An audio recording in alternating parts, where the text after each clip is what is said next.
What happens in most marriages, why they start to drift apart, is because there's no central thing that they're both running towards, right? Yeah. As you get older, we're obviously growing differently. You have to constantly redirect back into the central focus. We were at the brink of like breaking up. We have it pretty good, even though there's a lot more that we could be doing. Don't get too comfortable in all of this. This didn't all go away. At this point of 10 years, I now know all of his tactics. And he also just makes a ton of reels about him too. And I'm like, you're totally exposing yourself. But I'm trying to make sure that everything around you just doesn't come crumbling. Not only just us, but all of our employees, all of the people who depend on us. This is much bigger than just you. 2023 was Ryan's hardest year in business, but our best year in family marriage, which was crazy because Welcome to another episode of Love Cashflow. I am your host, Ivan. I have my beautiful wife, Jenny, here. Hello. And today we are accompanied with a powerhouse, what we like to call nowadays power couples. So today we have none other than Ryan and Mindy Pineda. They have a journey of going from middle school teaching to substitute teaching to getting laid off or getting let go by the Oakland A's, flipping houses, flipping couches. And today they're a powerhouse that literally has 6+ different businesses that are doing 7 and 8 figures every single year. And we are honored to have you guys. Welcome, guys. Whoa, thank you for having us. That intro is that's the best go. Intro we've ever had. There we go. There we go. Okay, Is this awesome. your first podcast together outside of like your own podcast? I don't know that we've ever been interviewed together. As a couple? Yeah. There we This is go. the first time. Yeah. You're doing it, baby. What? We're making moves. You guys have done it, man. We've done Exclusive it. here. That's it. We could retire Love now. it. Like that's it. After this season, we're all done. There we go. We got the Pinedas. But no, I want to first and foremost kind of highlight.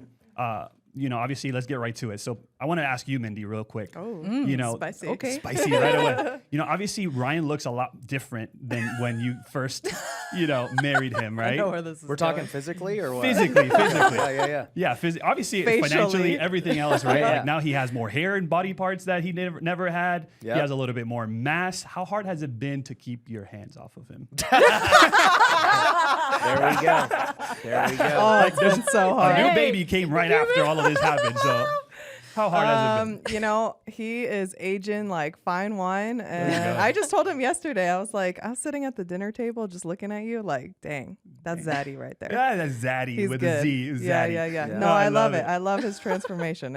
I love it. I was going to proud ask of you, him. because obviously you have more built and all of that. Was that kind of like ever your vibe of like, I always more told him fit? I like a fit dad bod. Like that's my vibe. And so he was actually getting bigger too. And I'm like, babe, you're getting a little too big. Like you better tone it down. I don't want any. He was bulking. Too many eyes on It you. was just getting a little too much. I'm like, hey, when I hug you, I can't even like touch my fingers anymore. Like, gosh. Okay, don't get too shredded. Just like a little dad bod. I like that. That's but yeah, awesome. no, he looks really good. No, that's good. And that obviously good speaks to the proportion. testament of like, obviously he's been training all his life with baseball and all these things. How hard has it been for you to, Ryan, to commit to, because you said, dude, I want to get jacked. And then here you are, like literally jacked. I want to get a beard. Nobody can grow a beard. Now you somehow found a product that you can grow a beard. This transformation, like what made you want to go about all that? I don't know, dude. I think it's just getting pushed because I always question everything. It doesn't have to be just health. It's business. It's social media. It's faith. I'm like, hey, how can this be improved? Is that really true? Is there a better way to do it? And so I always question kind of everything. There's new technologies out there. Is this the thing? Right. And so, when it came to health, I was with a guy and he started talking to me about peptides and stuff. And I was like, dude, I don't need any of that. That's been my attitude the whole time. And then finally he convinced me after, he addressed my different objections. I was like, you know what? I'll try it. And so I'm always down to try pretty much anything. Right. And I tried it for a month without changing anything else. I didn't change really my workouts or my habits. Right. I was like, I want to kind of see just from what this does. And then it was like night and day. I was like, holy crap, this is crazy. I see how these guys are also jacked on Instagram. Like I was like, it makes perfect sense. Because I used to think, I'm like, there's no way these guys are like more disciplined than me. They're not even elite athletes. I'm an elite athlete. These guys are just normal bums. And they just work. They're just gym bros. There's nothing unique about them. They just do drugs and work out. Meatheads. Yeah. Meatheads. And so then I just started looking at it and I was like, this makes perfect sense. Yeah. Now, so like pivoting from that, we're obviously in the Love and Cashflow podcast, and I wanted to, normally what we'll do is, instead of truth or dare, is like love and cash flow. So Mindy, love and cash flow or cash flow, which one do you want to start with? Let's start with love, because I don't know I had a much feeling I you were could going to say say about love. cash flow. All right, let's do it. So when it comes to your guys' relationship now, obviously it's evolved with your lives, right? Your own relationships. You have to deal with certain things that you didn't deal with when you were younger, where things were much simpler, let's say. How has it been for you to be able to keep that level of like groundedness, of not necessarily getting all caught up in the glitz and the glam, and just staying humble, and, you know, having your foundation in your relationship with each other and keeping Jesus in the center of it and all of that? How has that been, that transition for you guys? I think it started with, we obviously both grew up in the church, so we have been rooted in faith for a long time, and holding that to our own priority and standard first, and then having the same conversation when we first started dating of, okay, now what does that look like when we become married? And I think it's really just making sure, okay, our relationship with God is first and foremost, no matter what. And then our marriage comes second. And then everything else comes after. Kids, Including business, kids. blah, Yeah. blah, blah. Yeah, including kids. I know that's, not what the world says. Right. Like, hey, Yeah. put your kids first, or hey, put your business first. It's very controversial. But we just truly believe that God is always first, and then everything just takes care of itself. And there hasn't really been any transition. It's always been the same from day one. No matter what relationship comes in, or what business gets started, or what money happens, we've just made sure that, hey, God is first. Yeah. We are second, and then everything else is just icing on the cake. Right. Yeah, what's interesting is she was saying that now being in the space of education and training a lot of people get so caught up in the details, right? It's like they miss the main thing and they go straight to the weeds, and they're like, oh, well, but what about this situation? That's like things that are like very unlikely to happen, right? And then, okay, but like what's this program and that program and this and that, and what do I say if they say that? Like they're so caught up in that. And I've never been a detail-oriented guy. I have always been a let's keep it simple guy. And, in the end, it's hard for people to believe, but it's just like, yeah, let's just keep God first. Yeah. And then everything takes care of itself. Mindy just said it. Yeah. But the problem with that is that it requires faith.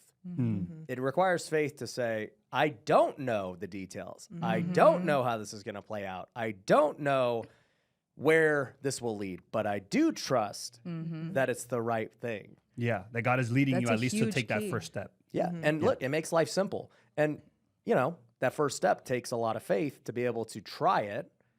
And then, in our lives, when you see it work over and over again in time, it becomes Why much change easier. it? Right. Now, how's it been with you, like navigating entrepreneurial life and excelling and all this drive and tenacity that you have in business to be able to like also keep that same momentum with the families, having date? I know you guys have like date nights and your routines and spending time with the kids. Like, how hard has it been for you to, prioritize that and always keep that top of mind? I always try to keep it real. So honestly, I don't think it's that hard.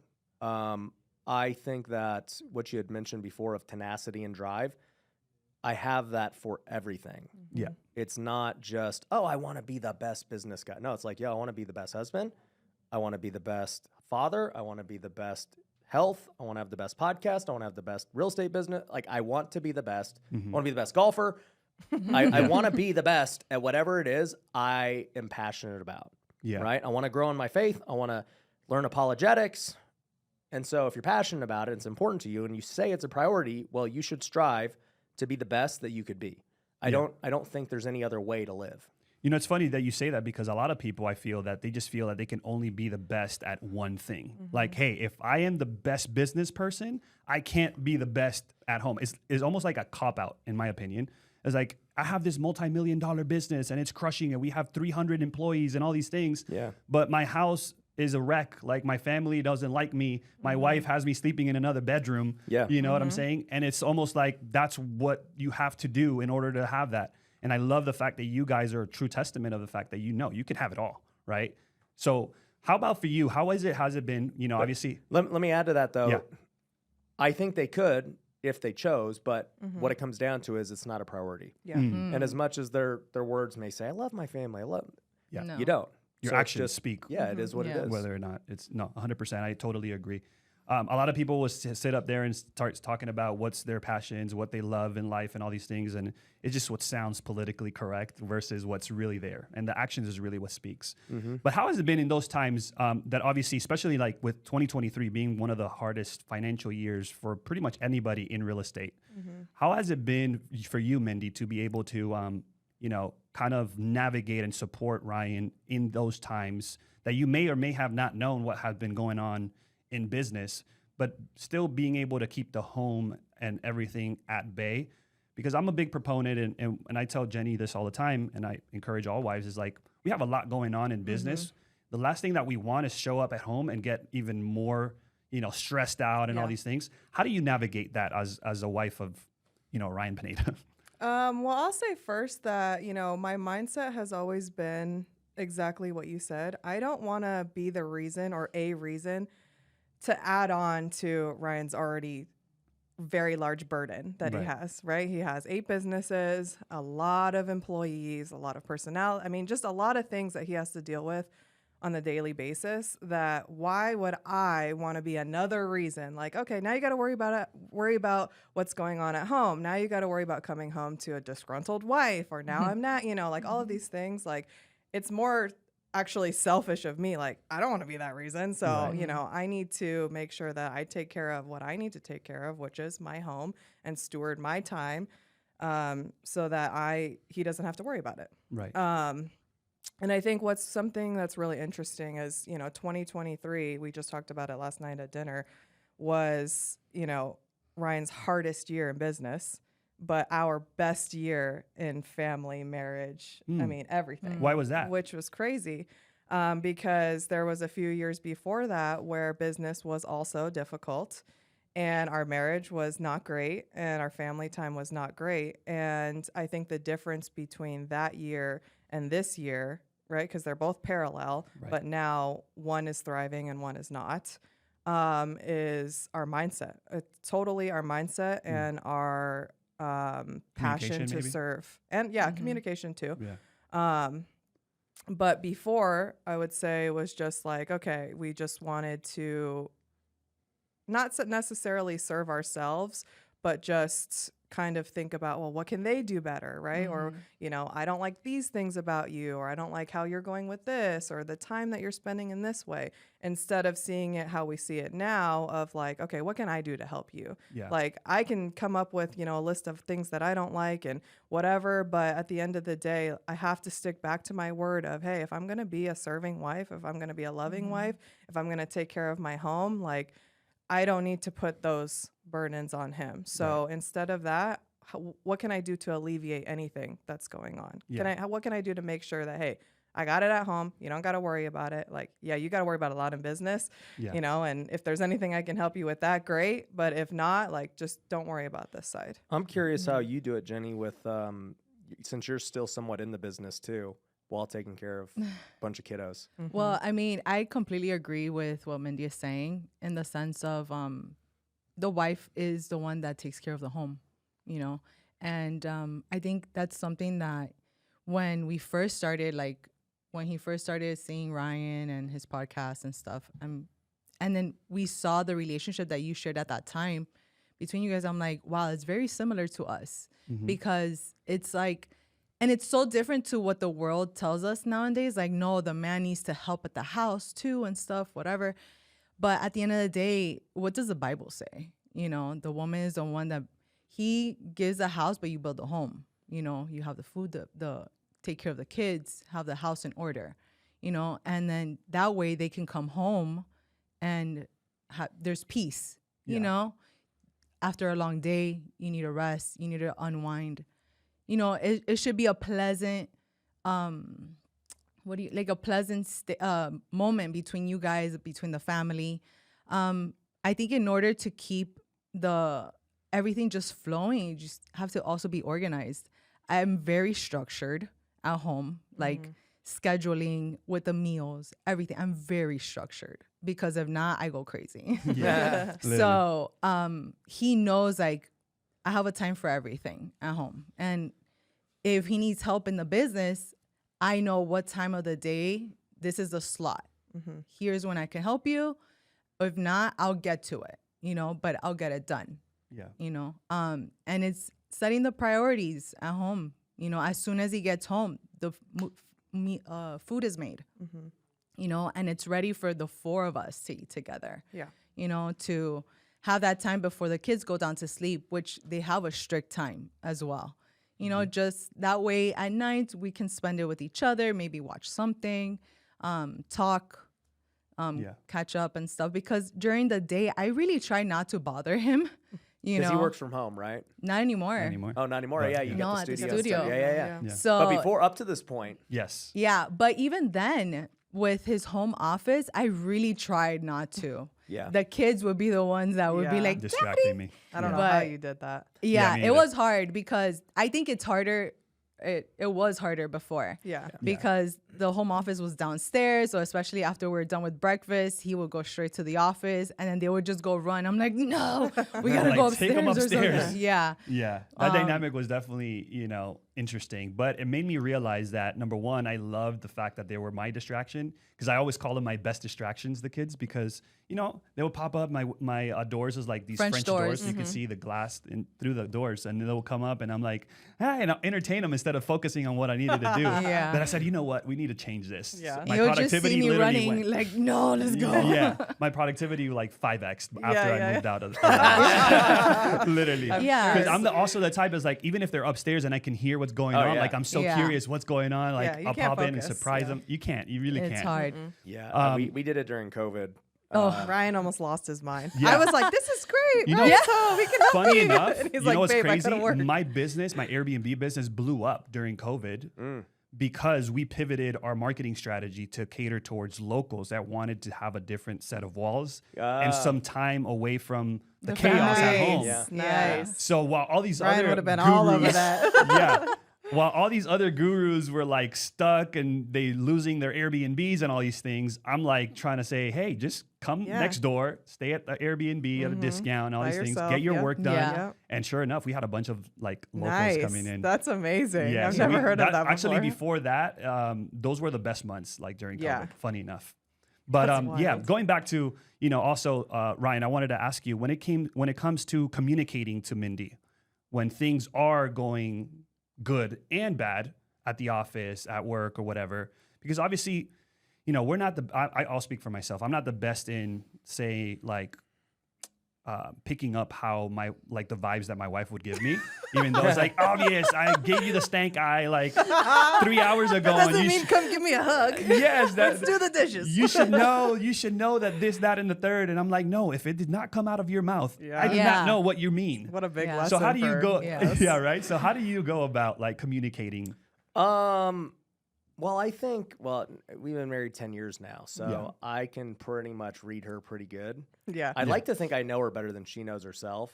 But also, too, I think I deal with so many people every day and I negotiate so much that, like, I've gotten really good at reading people, period. Right. So, when I'm in the doghouse, like, I'm aware.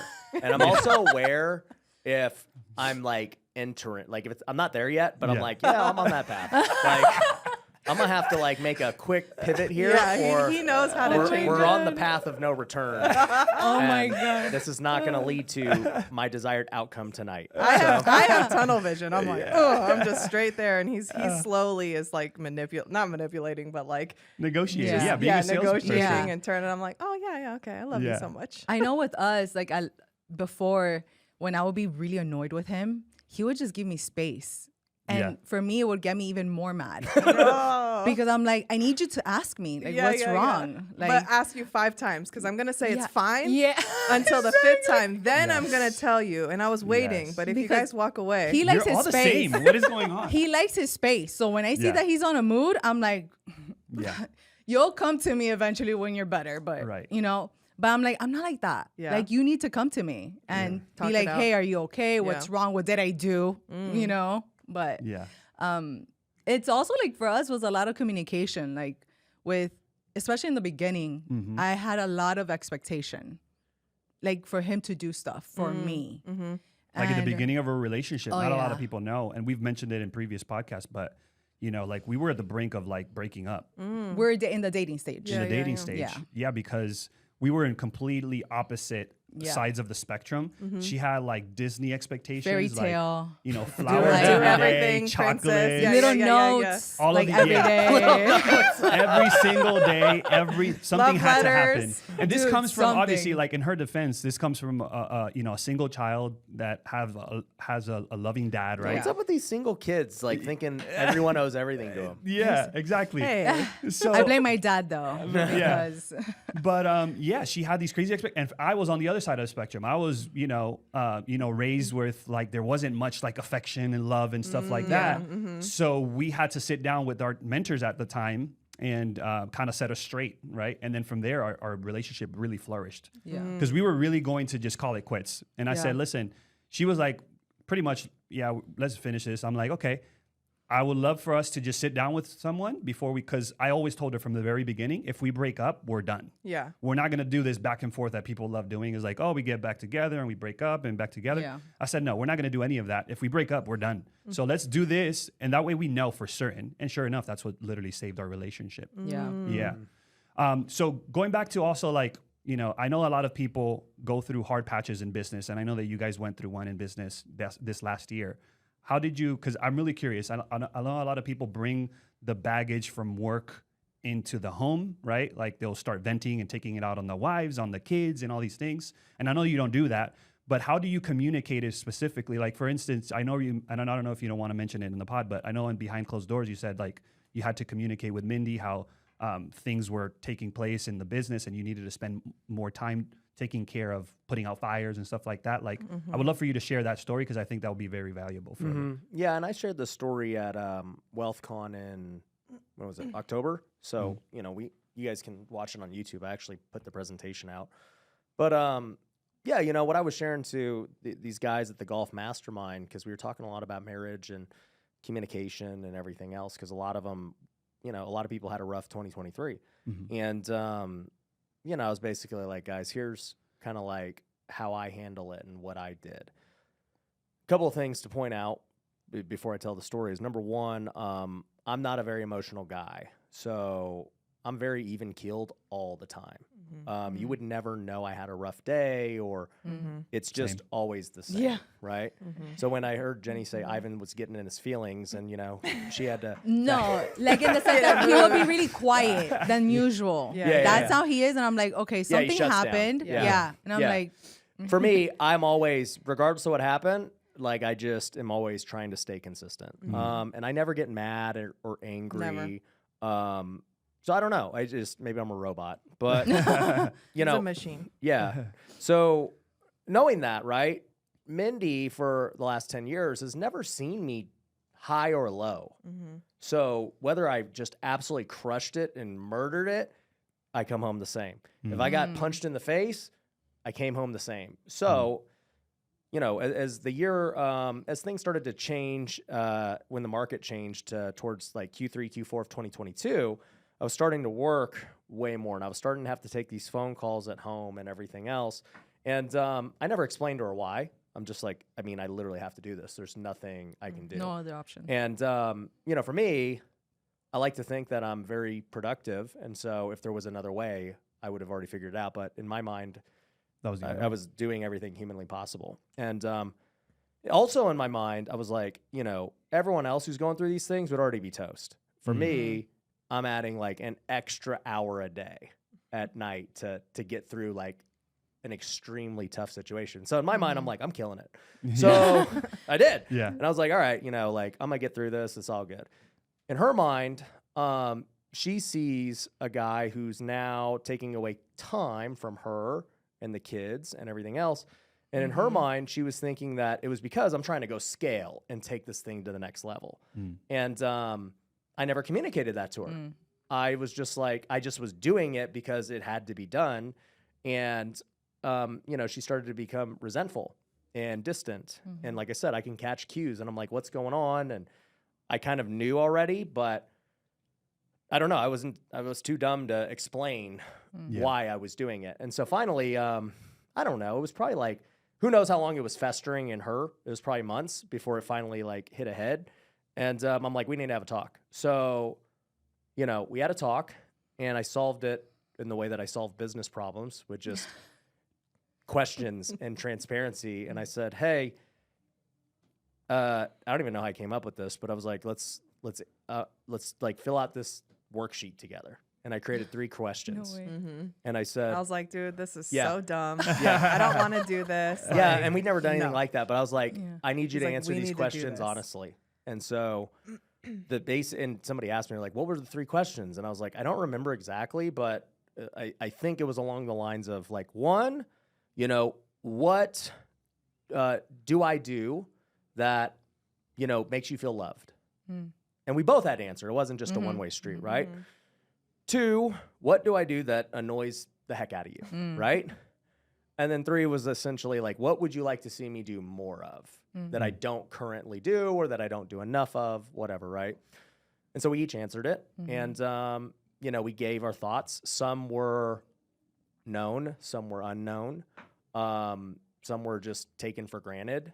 And essentially what I had realized was, you know, what was making her feel unloved, because I already know her love language is quality time, was that I was literally taking quality time to go do business. But what she didn't understand, because I didn't explain it, was that, hey, and it didn't come clear to me that she thought this until we had this conversation, was that, hey, I'm not trying to scale the business. If that's what you think, you don't understand what's happening.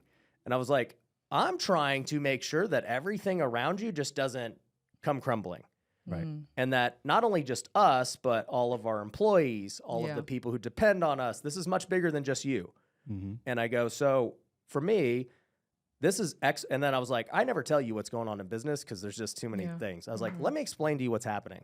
And not in a condescending way, but just like, this is happening, this is happening, this is happening, this is happening, this is happening, and this all happening at once. Okay. And I go, so that's my situation. And yeah, I got to have to talk on the phone for like an hour each night to Until it's mitigate all this. yeah, and I go, and I just also was like, and it's probably gonna continue for probably like the next 12 months, just so you know. Like, it just, if there was a better way, It would have done it. I would do it. But as of this moment, that's what I think is gonna happen. Yeah. And I go, and these are the steps that we're gonna have to take. This is what we have to pray for. This is, you know, and I was like, so if I have to do this, which I don't even want to do, and I was like, for the last 9 years of marriage, I've never done this. So why would I start now? It's work. We've done pretty good to this point, not doing this. Right.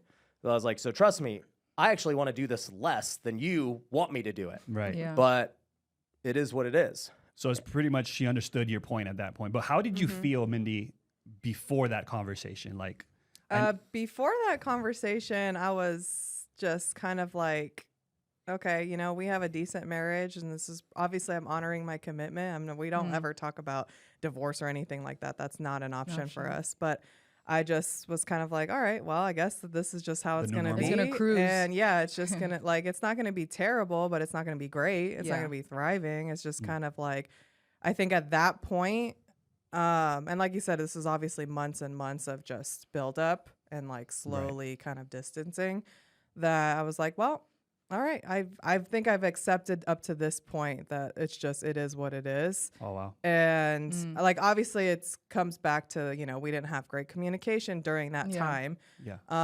And I'm sure like I just didn't see his side at all. And it kind of goes back to everything that I feel that I'm changing into now, of always denying yourself and serving.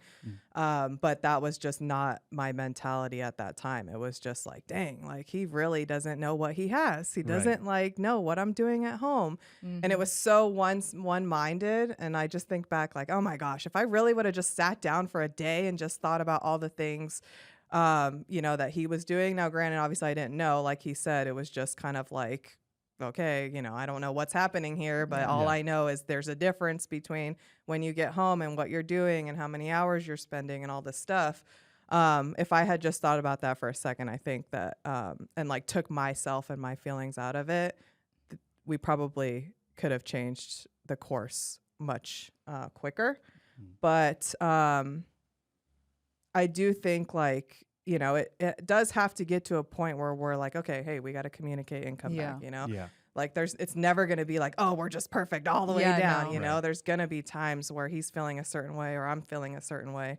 And it was just a really needed and good conversation that we had. And let me add to this too. If you've been wanting to start an Airbnb business but don't know how or where to start, I've made a brand new mini course condensing our most recent 6-hour-long workshop into a jam-packed starter course. In this 7-day starter course, you'll learn the problems and mistakes I see rookies make when starting their Airbnb business, my 3 pillars of success, namely how to scout and pitch landlords to let you rent their properties to then list them on Airbnb instead of having to spend thousands of dollars on getting started by buying a property, my Airbnb price strategy overview, which like me can help you make over $1 million on Airbnb alone, my automation process, which will give you the time freedom and allow you to work on your business instead of in your business. I'll guide you step by step through setting up your very own Airbnb account and mock listing to have ready for your first property. And lastly, I'll show you how to add the same guest message templates I've refined over the years for both quick replies and scheduled messages to effectively communicate with guests. And on top of all of the jam-packed education, I'm also throwing in my ProHost Profit Calculator, access to Airbnb's earnings potential tool, my house rules templates, my Amazon shopping list, my ProHost budgeting tool, and more. This education derives from 3 years of running a profitable Airbnb business, automating it to where it runs itself. If applied, these can help you instantly get partnerships with landlords and turn a passion for real estate investing into an extra income or even a full-time business. Students who have taken this starter course have claimed that they've learned more in these 3 hours of content than they did scavenging for answers in the internet. But no, we're not going to charge you thousands of dollars like others would. You can join today for just $27. So click the link below to sign up and get instant access to everything, apply what you learned, and get immediate step-by-step guidance and your mock listing set up or your money back. I'll see you there. One thing I said, and I didn't know how to say it in like a more humble way. And I was just like, have you forgotten like what you actually have? Like, I don't understand, because it was this thing of, like I don't want to say regressing. I'm just having to deal with something you've never had to deal with me for 9 years. Right. And it was like, I don't work on the weekends. We've made it financially. We have great kids. We live in a great home. We serve God. We have all these amazing things. And I was just, in my mind, I'm just like, do you know how many people would kill for the life that we have? And it was just like, that was what was making me mad, because I was just like, like even what you just said, I'm like, you think this is decent. And I'm like, you just have no perspective of what other people have. And that was like kind of like harsh words that I said, because I was like, these other couples that we see every day, you don't know what their husbands are like. Let me tell you what they're like, because you only know me as a husband. Yeah. That's your standard. Let me tell you what other guys are like. They're not even, they can't even hold a candle. And it's just like, and I didn't know any other way to say it that wasn't arrogant, but I'm like, I just know the facts. They cannot hold a candle to what I do for a family, for you, for the business. Like, it is what it is. But for me, it also made me realize that when you set high standards and you start to not live up to those standards, well, why would I expect her to be okay with it? Yeah. Like, a standard is a standard for a reason. Right. And so all of a sudden you don't just be like, all right, well, yeah, sure, you're better than, Joe Blow, whatever, right? You can't downgrade. Yeah, like, no, you don't get to compare. You don't get to now compare yourself to Joe Blow because you're not fulfilling the standard that, by the way, you set for yourself and our family. You don't get to do that. Yeah. And I was like, I'm not going to make that excuse. It's just like, we are going to set this standard. And by the way, we're going to keep increasing the standard of what we want to be as husband and wife, as mother and father, as Christians, as business owners, as content creator. Like, I want to always level up my standard. Yeah. But I guess the thing I was trying to communicate at the time was also having perspective of how far we We've have gone. come. Yeah. And I was like, if you really think this is decent, Yeah. you need to like take a reality check of Yeah. where we're actually at today. Mm-hmm. And that was kind of like why I was so frustrated. Right. Because it was like I was getting no credit for everything I had built for us in 9 years. And I'm just like, wow. Yeah. No, I Yeah. mean, for us is we've had the same exact conversation. Like, I feel like anybody, any couple that have especially made it to some degree and they've built something of significance together, right? Because it's a different story when, you know, somebody comes from, you know, poverty and then just joins forces with their spouse and they've already been rich. But for something that we have in common is that we've built something together in our marriage together. We were broke together. We're thriving together. We're making things happen together. So we have also had similar conversations. And I personally shared that frustration with you in saying is like, we have it pretty good, even though there's a lot more that we could be doing. If you look at any of our friends that are not even that distant, they don't have what we have. And it's almost for me, I feel like a responsibility of sometimes keeping her grounded in that, like, don't get like too comfortable in all of this. This can all go away. But at the same time, let's make sure that when we, you know, enjoy all of these, the fruits of our labor, that we understand that this is not normal. Like, we're hustling and bustling every day. You're sacrificing at home, taking care of the kids so I can come out and do business and all these different things. But it's not something that should be taken for granted by any means. Yeah, and let me add to that too. It's like when I brought up my perspective and I was like, you know, I was basically like, well, you're not like supporting what, and she's like, what do you mean I'm not supporting you? I've supported everything you've ever wanted to do. You know, I'm at the house. You have some crazy ideas all the time. Yeah. I've never stopped get you. that. You know, like, how are you going to tell me I don't support you? And I was like, well, this is what support feels like to me at this very moment, and you're not giving it. Yeah.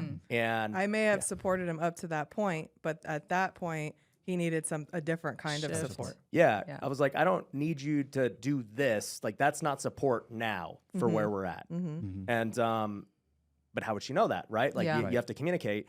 And, you know, to be clear too, with like, let's just say being grounded and like also like looking at the big picture of what you actually have. And, you know, I say it's getting out of the weeds. I was just making fun of some of my employees for being in the weeds. And I'm like, you guys really don't know how valuable you are and what you're actually doing for people. Like, you have no idea because you're so in the day to day. Right. And so one thing that people need to understand with marriage or business is that the only reason we got to this point was because of the standards that she actually helped create that are now, you know, essentially the wealthy way, right? Because it was this thing of, well, dude, no, like, we're going to spend time together as a family on the weekends. Now, we both wanted to do that. There was never like conflict Right. to that of like me where I was like, I really don't want to spend the weekend with you. Like, I would really We'd have rather bigger issues if that Play was golf the or case. whatever. Yeah. Yeah, luckily I didn't play golf then. Maybe my life would be different. But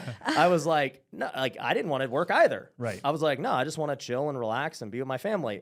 But, you know, it's like when I did need to do something on the weekend or I did need to go on a long business trip or something, I always knew that there was this pressure, like this, you know, like you said, like reading body language. Yes. I'm like, oh boy, Unwritten rule. I'm like, this is not gonna be an easy one. So, babe, I'm gonna have to do He's got to Yeah. do the lead XYZ, up. right? But if there was none of that, if there was no friction, that wouldn't be good Right. because then it would be like, oh, I just do whatever I want. I don't value this. You Yeah. know, it's like, Take hey, it I gotta go lightly. leave for a month.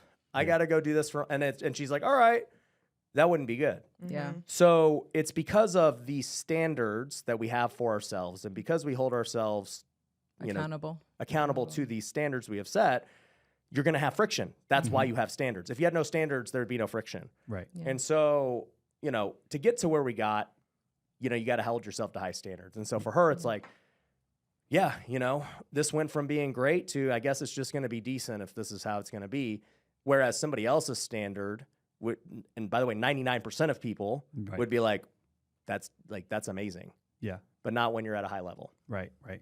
Now, I would say also when it comes to your guys' relationship with like the kids, right? Because you have a night routine. We have a night routine too. I would love to hear what that looks like because, you know, Ryan gets home from work. You've been with the kids all day long, right, Mindy? You've been with them and you've been basking in all of their energy for all day. They've been sucking the life out of me. They've been sucking the life out of you. How does it look like when, you know, Ryan gets home? Like, how does that all play out? Yeah, I mean, it just ties in with the same standard that we've been talking about. And I do want to make it clear, like, it wasn't a standard of the life that I was, like, taking for granted. It was his standard, just so we're clear. It wasn't like I was sitting there like, I'm so ungrateful and I hate this house and blah, blah, blah. Right. I just want to, like, put that out there. But it was his standard of, like, hey, you could do way better, you know, and I'm not going to accept this low, not low, but whatever, better than most. You can do more. For you, I know what you can do. And so I want to be that, like, accountable person. Obviously, we didn't go about it the right way, but we're good now. So it's great. But the routine at home, I think a lot of people will be shocked, but it's the same standard that I've held once we had kids. Was, I think the biggest perspective that I put for Ryan was like, hey, you only get 3 hours when you're home to spend with the kids. And that's it every day. Right. And so, we get whatever, 12 hours or whatever it is, you know? And so I thought, like, okay, we have to sit down for dinner and always eat. And this is something, we both agreed on and wanted to do of, hey, we're going to eat as a family at 5:30 or 6, whatever it is. And then you're going to bathe the kids on your own. And I know that that's maybe gonna raise some things because I know, like, a lot of moms are the ones that does it too. Oh, that's great. Okay, like, good. You can take them. But I'm like, you're bathing them because, one, that's something that is a responsibility as a dad that I've put on you. I've solely put that on him. And 2, it's the time. Bonding. That you get with them. They love to shower with, like, they're just, they have a blast in the shower, you know? And I'm just like, hurry up and clean, you know? Like, and they're just, like, having fun and singing and playing with toys and whatever. And that's their time together. And then after that, we, kind of play a little bit together, just, like, hang out. We always pray before we go to bed. And then he actually puts them to bed, too. I say, good night, love you, blah, blah, blah. I'm with Judah right now, so we are either, I'm either feeding him or cleaning or whatever at that time. But that's something else that I've put, too, is, hey, you take them to bed and read them a book. And that's also, again, your time with them. And then after that, it's our time. But I've just always held that responsibility, and I've put that on him to do that. And I have to commend Ryan so much that he has, other than obviously when he's out of town or whatever the case may be, but he has always stuck to, that is my job. I know my responsibilities when I get home, and he gets it done without literally 0 complaints. When I say he never complains, he seriously never complains about it. One, I think to add to that is, like, personally, I don't do anything I don't want to do. Like, I genuinely want to spend the time. Like she said, I only see him for 3 hours a day. Right. So, like, I want to see him. So it's like, when can I see him? Well, I'll just go do everything with him. I'll eat with him. I'll bathe him. I'll put him to bed. Like, I want to see him.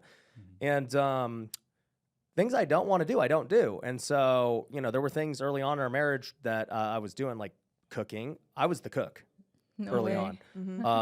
I would go buy groceries. I would go do all these things. As I got rich, I was like, I ain't doing these no more. So, like, I never wanted to do these. I was broke. I didn't have, when you're broke, you don't have choices. But once you start making money, and you get choices to not do the things you don't want to do. So, and even other things like cleaning, I'm like, we're getting a cleaner. Like, I'm tired of, I'm not going to do this, okay?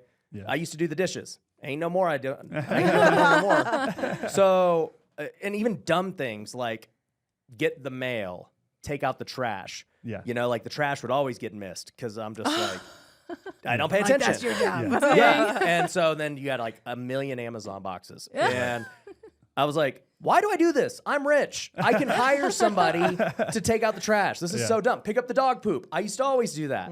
So, I want to just say, I don't have to do anything I don't want to do. I want to do that. And it takes a mindset shift to want to do something like that. You got to truly love your kids and the time and everything. And most people don't. They say they do, but they don't. Yes. The other part I want to mention about this is back when we were having those struggles, one thing that I did bring up was, hey, do you realize that from the moment I wake up to the moment I go to bed, I am working? And I go, I wake up at 5 o'clock. I'm spending my time with God. I'm working out. I'm doing these things. Then I go to work and, I'm there from 9 to 5. And then I come home and then I got to go bathe the kids and I got to go play with them and put them to bed. And by the time it's 8, 9 o'clock, I literally have worked for about 15 hours today. And I go, I want you to know that that's what I do. Like, I don't even have free time to myself. A break. And I go, and you've never heard me complain about it for all these years, but I don't know if you know that Just that's in case. what I do. Yeah. Because it's never been like brought to the forefront. Right. And I was like, and I would like some gratefulness or some appreciation for like how crazy that is that, that's been going on for this long. Yeah. Because once again, not to compare to like other people, but like when I see these deadbeat dads who are too tired after work, and I call them deadbeats, even if you work and then you come home at 5 or 6 and you're like, dude, I'm exhausted, dude. I'm freaking like dreading. You do being with the whatever. kids. And, I got to go watch the game and check out. I'm like, well, you're soft. And number 2. Tell them, bro. Well, That they are. pisses me off, man. No, they're soft. And number 2, it just goes back to get in shape, number 1, so you have more energy. Yeah. And number 2, it goes back to, okay, well, by you choosing not to put in the work, now your wife is doing it. And guess what? She's working the 15-hour day. Yeah. She's resenting you while she's doing it. Yeah, she now has to work the 15-hour day because guess what? I mean, she still was with the kids from 9 to 5. She don't wake up at 5. So maybe her day's 12 hours now, okay? Yeah. But she will work 12 hours now if I want to be a bum and not do those things because now she's going to have to go cook the meal. Yeah. She's going to have to go bathe them, put them down, and I'm over here watching SportsCenter. Yeah. How pathetic is that? I'll be so pissed. Yeah. But that's most of America. Yeah. That's It is, 90% of dads, and it's pathetic. Yeah. And those that don't understand what it means to die to self in marriage, because a lot of the times we're going to be forced to do, not forced, but we need to do or pick up our cross and do the things that we don't necessarily want to do, but we know that is what is best for our family. But I and think our marriage when and you all start to transform your heart and focus on God, you desire to do those things. Exactly. So I desire to work. I don't feel like I work 15 hours, which is why I've never complained. Right. Same. It's just you look at it and you're like, well, damn, dude. Yeah. I've been working for like 15 Non-stop. hours a day for like years. Yeah. Yeah. And, but it doesn't feel like it because I love what I do every day. Yeah. And, with that also too, yes, I want to spend time with my kids, but there's like this triple byproduct thing happening where I get to spend time with my kids. I get to relieve my wife and serve her because now she gets to take some time off. I get to, that helps make her feel loved, seeing me do those. Like, so there's like 5 different things happening From that one thing. from me just deciding to step up and be a man Right. Yeah. Right. versus be selfish Yeah. and say, well, the house is your duty technically. The kids are your duty. I make the money. Yes. You take care of the kids. It's a cop out at the end of the day. No, and there's a lot, like, especially nowadays, I also see relationships where they're like competing with each other. And it's like, why are you competing with each other? You're a team. Like if you win, I win too. Yeah. And vice versa. So if the house is flowing in order, it's because there was teamwork here between us. And something that I love is just making sure that I'm not a burden to him. The Bible says we're helpmates to our spouse, to him who brings, at least in our case here, like he's the working person and we just maintain the home. I want to be as much of a helpmate as I can. And it was always like a mindset I've always had even before getting married or meeting him. I always knew, I was like, I want to be the best wife ever. Best wife to be able to help him in whatever he goes after. As long as he was visionary, I don't care what you went after. Just visionary and aligned to whatever God put it in your heart to do. Let me add the biblical term of that. So, the Bible talks about submission. Yes. And so women hear this and they're like, go crazy. oh man. The flags get raised. So I actually heard a pastor talk about this and I'd love to credit who it was, but I can't remember. But I've stolen it since. And he's like, okay, do you guys understand what submission actually is? Okay. When you break down the word, it's to actually come under a mission. Okay. Therefore, the wife's job is to come under and support the mission. Come on. Yes. It's not that he's supposed to just tell her what to do. Right. It's not It's a slave. Support Yeah. the mission. Yeah. Right. And, at the end of the day, it's like, if your wife is not submissive, it's probably because you don't have a mission. You're a slapdick. Come You don't on. do the things, and you don't lead. And you said visionary. Yeah. Exactly. Hey, I've got this vision. I've got Yeah. this mission. Yeah. And you're like, game. Let's go. Let's Yeah. go. Yeah. Right? But it's Yes. only because he did his part first that Right. you can now support. Right. So when these guys are like, well, freaking my wife doesn't support me getting into business and real estate, well, I'm like, you're probably an idiot. That's probably why. Like, they probably, What's your track record? You have Yeah. probably not earned the right for her to, you Right. probably have no mission. Why? Right. What is Yeah. there to support? There's Right. nothing to support. Yeah. Yeah. Yeah. And so either that or you're wishy-washy, right? You're like, Yeah. you're Hey, this doing is the one mission thing today. This is and the then mission tomorrow. Yeah. Dude. And your yeses are not yes, and your no's I are not hate no's. that. That was such a big deal for me, especially when like trying to find who was gonna be my husband. I can discern guys like if they're very wishy-washy. Like one day you say yes to something, and the next day is no, and I'm like, Yeah. can you Yeah. just stick to your Well, maybe we should decision? have lunch here. Maybe we should. Yeah. Nope, you're out. Oh my god, that's such a Whatever turn off you for want. me. I'm not Such gonna a be turn there. off. Yeah. Like I need you to stick to it. Like Yeah. if you say yes, okay, you have my full support. Like low key, I know that she loved the fact that I told her that if we ever broke up, Yeah. that we were done. yeah, because Yeah. it was so certain. Yeah. I'm like, okay. And then I- she I thought can- about it I can twice. handle when it. I told her, like, I was like, "Are you sure this is what you want to do?" Yeah, yeah, You know, yeah. Yeah. even then, like there was time that she was going through a rough patch when we were just kind of like talking, and she told me that she just needed time for herself, and I said, "Okay, do what you need. I'll be praying for you." I was kind of a new believer still, and because she had been in the church for years grew up in the before I church. got I into thought the you were church. going to anoint her with oil. No, not yet at this point. But then I told her, you know what? Do whatever it is that you need to do. I'm gonna be here whenever you're ready. Yeah, like as a friend, you know? I'll Yeah, still yeah, pray yeah. for you. I'll still be here because it was a really rough patch where it's like friendships dissipated and all these different things. So I think also she's mentioned this multiple times. That's why I'm bringing it up. That in that time I could have easily said, Peace. Okay, bye. You got too much. Yeah, like you have too much baggage. We're just getting this thing started. Why do I want to go through this process? But that also showed her the level of commitment that I had in whatever it would turn out to be. Now, I have one question also when it comes, I know that your love language, Mindy, is quality time. Ryan, what is your love language? Or wait, Mindy, what is his love language? Ryan's love language is a physical touch. Really? No way. I thought it was going to be like words of affirmation, No, he doesn't. No, I don't need He that. doesn't need, yeah, he doesn't need me to tell him a Physical good touch. job. Let's go. Yeah, I don't. When you don't care what people say about you, words of affirmation definitely. Right. Yeah. Well, like support Yeah. and stuff like Yeah, that, I yeah, guess. yeah. But I Yeah. guess that's support is not a love language. Support is something that all men really just yearn for. Like for me, Respect. respect, respect. Yeah, yeah, support. yeah. Well, and to go back to like the mission part and support and everything else, right? So Mindy supported me when I maxed out credit cards, when I flipped couches, when I flipped houses, when I wanted to be a YouTuber, to every crazy thing I've ever thought about.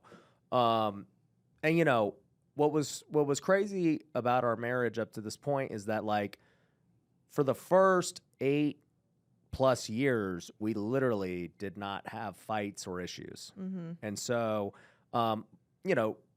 like we were saying, in that year 9, when those things started happening, that was like the first time we ever were like really, and it wasn't even a fight. It wasn't like an argument. It was just like Misunderstanding. discontentment. Yeah, And and poor communication. yeah, and then so it was like that was our first time in 9 years, like really having a serious issue, which is both. In hindsight, it's not as serious. It's not that serious. Yeah, no, it wasn't even that serious compared to Yeah. what other people People that go constantly going fight through. and stuff. Right. Oh, yeah, all like, the we were time. doing and we something consult dumb, like a lot of couples, and like Yeah. we're like, holy crap, Yeah. we got it This pretty is good. bad. So, Yeah. but no, but it goes back to having high standards and Yeah. being clear on the mission and everybody. Well, but it all goes back to the first thing we both said at the beginning of this was, let's just keep it simple.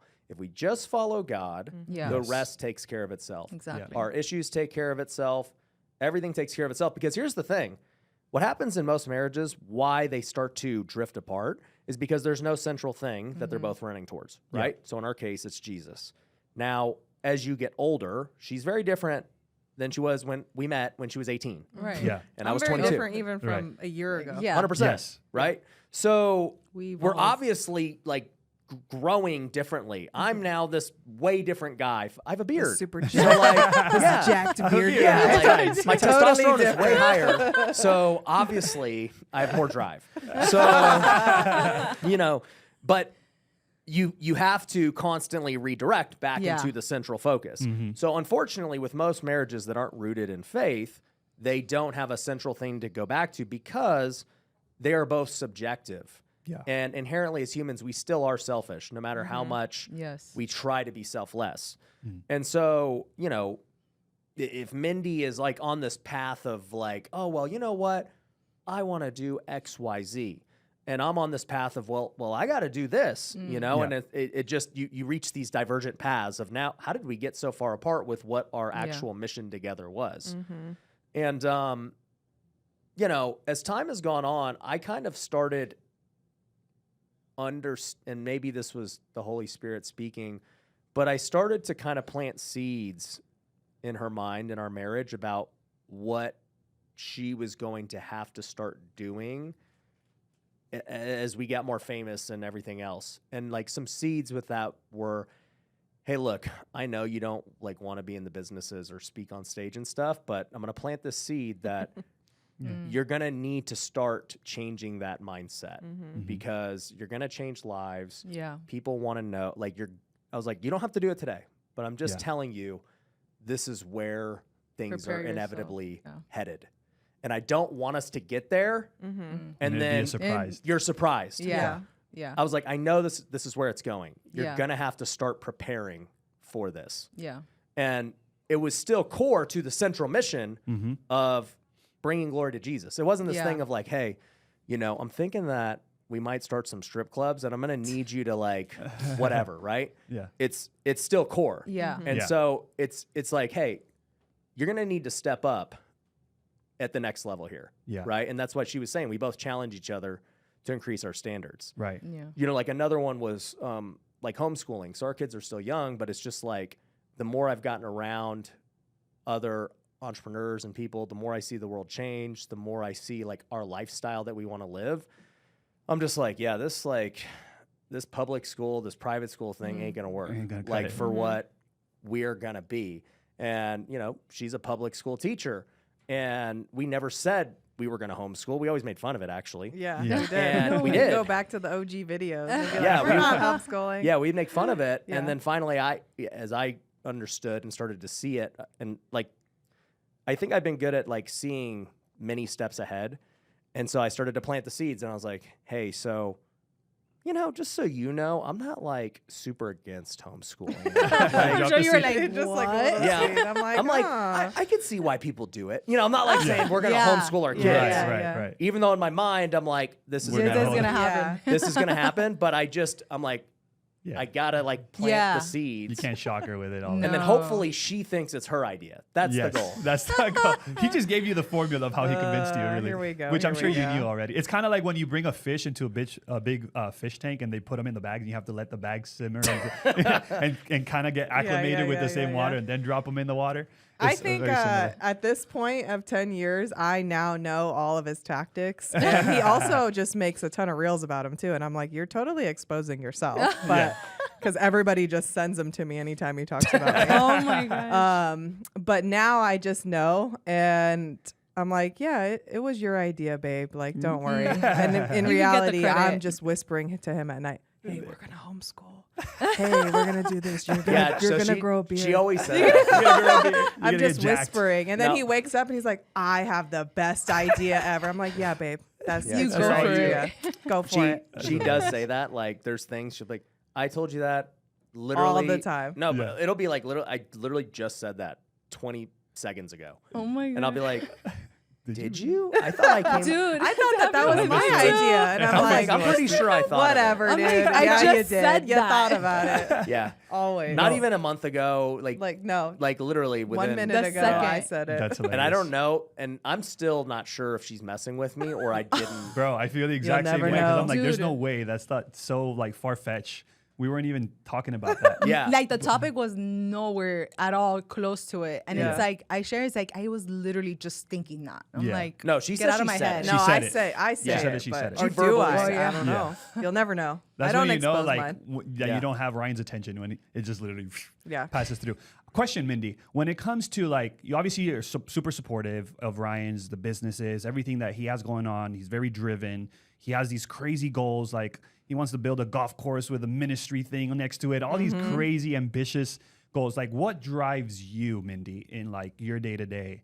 Like what is it that you're working towards to feel that fulfillment and all of that? Like obviously we've seen you on stage a couple times with the Wealthy Kingdom band and all of that, which has been amazing so far. Shout out to you Thank and you, everybody thank in you. the team. Yeah. But if not that, what is it that, really like drives? Because I know you were trying to do fashion at one point and all, what fulfills you? This episode is brought to you by our partners at Wealthy Creator, the go-to experts for entrepreneurs looking to elevate their personal brand and unlock new income streams. With their proprietary Pineda method, you'll get a tailored blueprint. You'll master content production and discover monetization secrets that work. Don't just work hard, work smart, and let Wealthy Creator guide you to your next level of success. Visit the link in the description below to learn more and start transforming your personal brand today. Now back to the episode. I think that I've just changed and evolved so much, even in this last year, of really thinking about what's my purpose or what do I want to do. And it's funny because he was at, were you at the Tim Tebow event that you asked me, what do you, what do you want our life to look like? What do you want to do? Like all of these questions. And instantly I was just like, I have just come to a point in my life where one, I want to support whatever you want to do because I know that your mission is God's mission, and that inevitably that's my mission too, is to further the kingdom. And I'm just kind of along for the ride. That fills me to serve my kids, to serve my husband, to, build a family that loves God and just wants to bring the word and the gospel to however many people that we can do.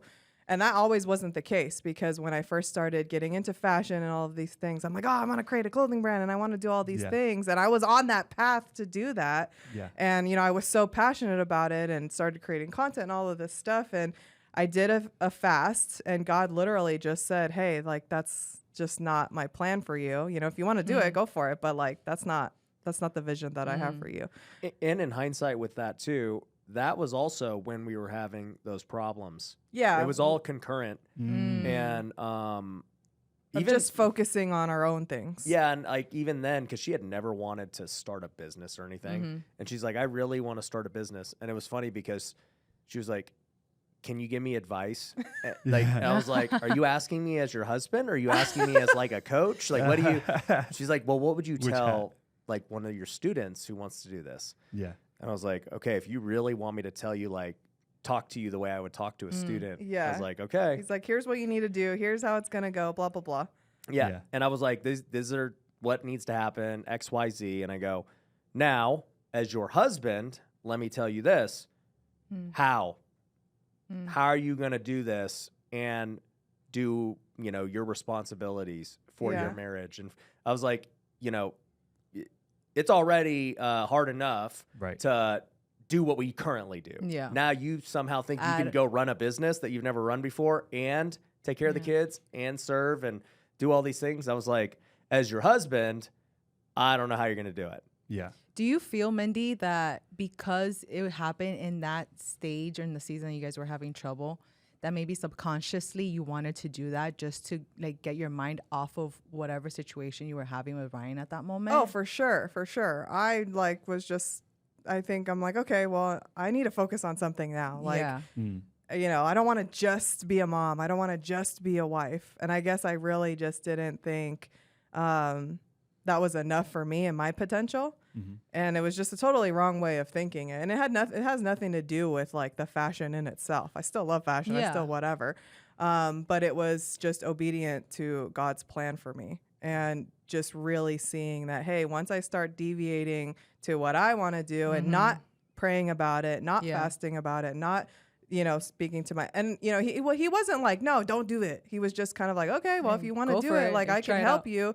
And, it's going to take a lot of work and it's going to do a lot of things. But just keep in mind that you still have all these other things, too. Yeah. Like, it's not that you can't do it. You can for sure do it. But you got to do it the right way. And you got to do it with the same mission and the same purpose. And I'm like, yeah, I got it. Like, I could do it. I could bring Jesus to the masses through my shirt. So, you know what I mean? So that was kind of the mindset. But really, I think, subconsciously, it was just kind of like, okay, I need to have something of my own and my own thing.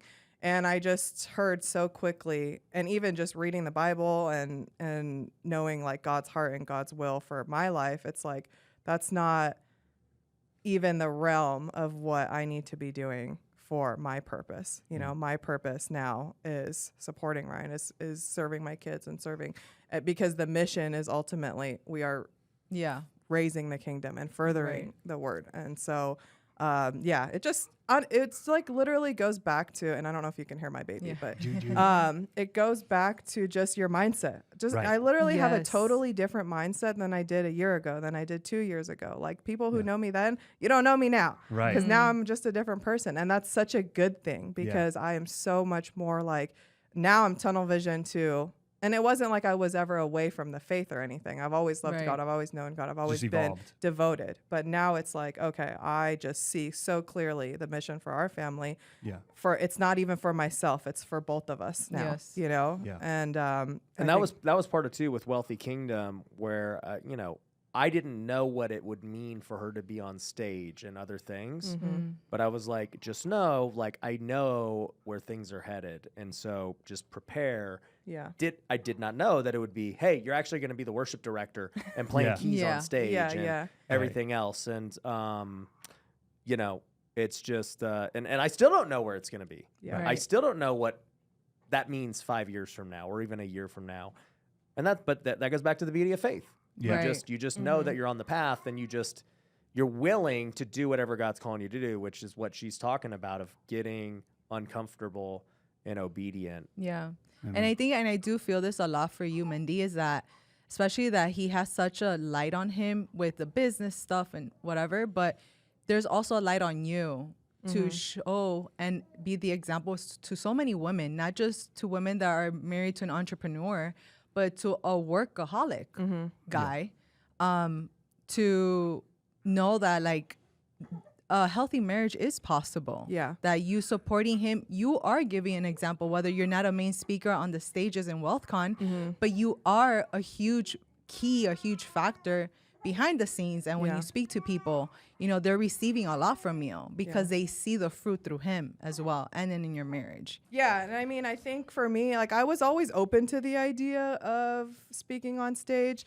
And it just also goes back to God's plan, because I did not join the worship team at my old church till the 10th year that we went, I'm thinking like, man, I could have probably joined the first year or the second year or whatever. But like, in all of that timing, none of that would have ever worked out to where it's literally perfect for everything to fall in place. Right. Because then I wouldn't be able to direct the worship team now or get any of that experience. I think it's a testament to our marriage to say, like, we've had an amazing marriage. We've had, very, very little problems. But I also think it would have been different to stand on stage or to even give marriage advice of like, just keep doing what you're doing. Like, just be great. Like, it's all going to work out, not having any trial whatsoever. Right. And it's like, as hard as that trial was, and even just like talking about it and reliving it, is just like, I don't want to do that. Like, I don't want to open any of those doors and talk about all the things that I did wrong. But it's like, now it's a testimony. It's a testimony, and it was growth for us. It was just to show, like, dude, in business, every marriage is going to go through something, whether it's the first year or the 9th year or the 15th year or whatever it is. But here's the things to deviate from that, to come back to the center and like to thrive after that, you know? And so, we always talk about like, you can have a good marriage. That's great. You can have a great marriage, but like, if you really want a thriving marriage, there's things that you need to do. There's, there's whatever, whatever that comes with it. And so I wouldn't have that testimony or that background to give to people. Right. Yeah, and I think a thriving marriage just comes back to being selfless and looking to serve your spouse, because I think selfishness is what leads to separation and getting in your feelings and making bigger making little things seem big, right? And when you do that over and over again, it's not just one time, it's just like compiling. Then they do become big because you have 20 things that you... I was telling her that the video I talked about, like picking up her cups went viral. I saw that. Yeah, and I was like, that was a random video clip to go viral, but like it was true. People were like, yeah, because like they can relate to you. Yeah, all the wives were like, yeah, husbands, do this. Pick up my cups. And pick up my community down I'm there. like, picking up the cups is like the easiest thing I do. Yeah. Like I just talked about bathing the kids, and the picking up the cup is like, people struggle with that. Yeah. And I'm like, holy crap. And then they get so mad about that stupid little thing. And I'm like, you could have just picked up the cup. Yeah. And it would just avoided everything. It would have been fine for everybody. Yeah. Because everybody, I feel like most relationships have that cup. Oh, for sure. I'm going to tell that story forever now. Yeah. But you know what's funny too is, like I said, you have to, for me, like I try to plant these seeds because I know where we're going. And I also am very aware of where I'm at with whatever thing we got to do and where she's at. Mm-hmm. And so like she just said, it's super hard to share this. And for me, it's easy. I'm just like, because I'm out in the public just talking. And like even like business people are like, bro, that was super bold of you to share that you guys lost that money and stuff. And I was like, whatever. Reality. Like, I don't care. Like, it's I'm Tuesday. Like, yeah, I'm like, it's a Tuesday. It's a Tuesday. Like, I really don't care. They're like, you don't think? I'm like, they're like, dude, that's super bold of you to share Jesus. And I'm like, yeah. It's kind of what he tells us to do. Yeah. Like, it's not, I don't feel bold. Right. Yeah. Yeah. But you definitely like turned the switch on. This whole year but has that's been how I should flipped. be all the time. That's how you should. I should be turning the switch on. You're just correcting maybe like how you weren't before. Now you're doing it. How I don't even think that it wasn't that I wasn't. I was. Because even that's why you first came to me over a year ago. So clearly I was. Yeah. It's just, okay, I want to improve my health. So I'm going to get jacked. Magnitude, I want to improve my marriage. I want to improve my faith. I want to improve. Right. So it's More just an emphasize. improvement. It's not even just a switch. Right. So what you maybe even think is bold today, 2 years from now, let's see. Wait. That's And you're not going to be Wild. like, dude, you flipped the switch. I'm like, no. I've just It built It was is just evolved. the path. Like Yeah. it's been growing. Yeah. So just recently, you guys had a pretty like scary accident, and I don't know if you guys want to talk about it or not, but there's moments like that not many people kind of live through, where you have all of these things in the physical, world, all of these accolades, all of this, finances and all these different things. And in the moment, without you even knowing, things just can change so drastically, like in something as simple as, a car accident. How did that, kind of affect you guys and your mindset maybe from before to now after that accident? I mean, I think going through anything big and kind of tragic and just wild like that always makes you appreciate what you have, appreciate, your family and everything like that. I mean, the whole accident, like we should not have walked away from that. No. Our baby shouldn't have, like, because it was you two and Judah, baby. Yeah, my Going 4-month-old 40, 50 miles an hour. just head-on collision. I mean, it was not head-on, but side. And so it was just like, I know that I think it all just coincides with the year of 2023 of like, we're more bold in our faith. We're driven towards the mission now more than ever. Like, we know that when that happens, more spiritual attacks happen, more like negativity is like heightened on you. Like, there's just so many aspects of it. And it just makes me realize, like, okay, we're on the path of obedience. We're on the path of like exactly where we need to be, and things need to happen for God's glory, for whatever that is, good or bad. Yeah, I feel like this, the last 12, 18 months was like the book of Job for me. Because this guy is just, everyone loves him and, He has everything. and then everything, he doesn't know why it's happening, right? And, Satan does all these things and all he has left is his wife. And You know, everybody's doubting him, his friends. And then it's like he still just stays the course.